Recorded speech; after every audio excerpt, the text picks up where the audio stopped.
ಬ್ಯಾಕ್ರವಳ್ಳಿ ಸರ್ಕಲ್ನಿಂದ ಇತ್ತೂರು ಸರ್ಕಲ್ವರೆಗೆ ರಸ್ತೆಯಲ್ಲಿ ಕೆಲವು ಕಡೆ ಗುಂಡಿಗಳಾಗಿದ್ದು, ಗುಂಡಿಗಳನ್ನು ಮುಚ್ಚಲು ಕರವೇ ಕಾರ್ಯಕರ್ತರು ಮುಂದಾದರು.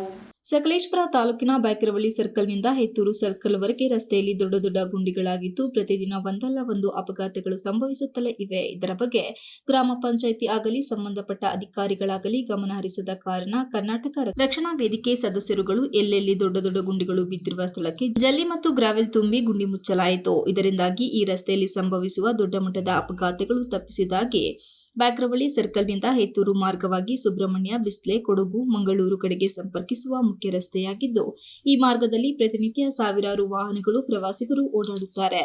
ರಸ್ತೆಯ ಮಧ್ಯಭಾಗದಲ್ಲಿ ಗುಂಡಿಗಳಾಗಿದ್ದು, ವಾಹನ ಸವಾರರಿಗೆ ಹರಸಾಹಸ ಮಾಡಿ ವಾಹನ ಚಲಾಯಿಸುವ ಪರಿಸ್ಥಿತಿ ನಿರ್ಮಾಣವಾಗಿದೆ.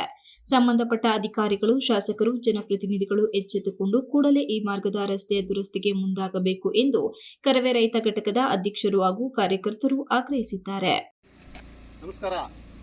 ಏನು ಬ್ಯಾಕ್ ರೋಡಲ್ಲಿ ಹೊರಟ್ರೆ ಈ ರೋಡ್ ಸೀದಾ ಹೋದರೆ ಸುಬ್ರಹ್ಮಣ್ಯ, ಧರ್ಮಸ್ಥಳ, ಮಂಗಳೂರು, ಮತ್ತು ಈ ಕಡೆ ಹೋದರೆ ಕೊಡಗು, ಅಲ್ಲಿ ತಲುಪಂಥ ರೋಡ್.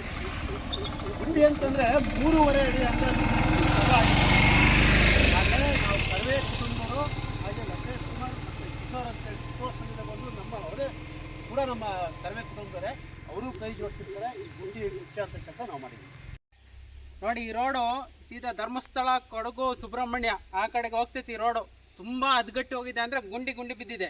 ಇವಾಗ ನಾವು ಕರವೇ ಕುಟುಂಬದವರು ಎಲ್ಲರೂ ಸೇರಿ ಈ ಗುಂಡಿಯನ್ನು ಮುಚ್ಚಿದ್ದೀವಿ. ಇವಾಗ ನೋಡಿ ಮುಚ್ಚಿದ್ದೀವಿ.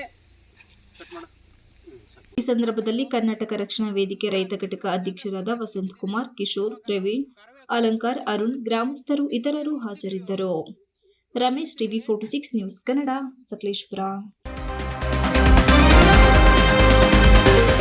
You are watching TV 46 News Kannada.